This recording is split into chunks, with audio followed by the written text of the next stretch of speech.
You better not scroll. You better not. This was heavy on my heart, y'all. I want to talk about this.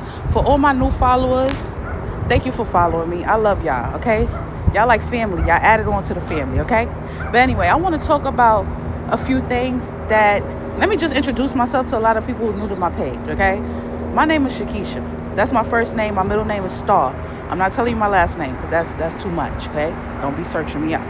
But anyway, y'all, what I wanted to say is I used to deal... In 2020, when I started posting on this app, I was dealing with anxiety and depression real bad. When I talk about real bad, it was really health anxiety to the point where I would always put myself in flight or fight mode to where I was having really bad tension headaches. I was having really bad stomach cramps, and I was really having real bad back cramps. My body was just in full shutdown mode because of all the stress I was putting on my body. I was in and out the emergency room.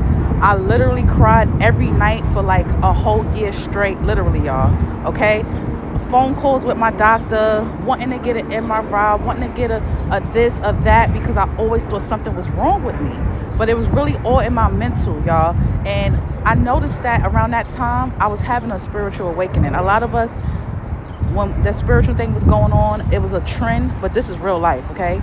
I went through awakening to where I had to go through my trauma. And I guess in 2020, when we had to sit our ass down and we couldn't go nowhere, that was my peak of, okay, you can't hide, you can't run from your pain no more. You got to sit with that shit. I literally sat with it. I started to do yoga, started to work on my health, my mental, started to love myself, because before I didn't love myself. I didn't know what self-love was. I had a lot of family trauma, a lot of personal trauma, and I had to work through that shit, y'all. And I'm grateful, and I was grateful through that whole time. I had a gratitude journal that I wrote in every day, okay?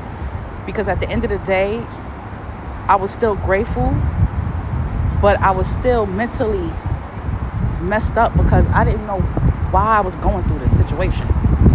So, to make a long story short, 2 years later, like around 2022, is when I really started to, like, open up my mind to realize you got to forgive yourself, you got to forgive others. Just because you're not where you want to be in life, all these different things that we go through every single day that run through our mind, we judge ourselves every single day because we don't have this, we don't have that. Just be grateful, trust in God, believe in yourself, and just work on you, because you can't be good for nobody if you're not good for you, okay? So I hope this message reaches somebody who feels destroyed, or they feel like they don't have nobody. You got me. You may not know me, but at the end of the day, we all souls on this earth, and we all going through our own pain and our own drama. So I hope that you find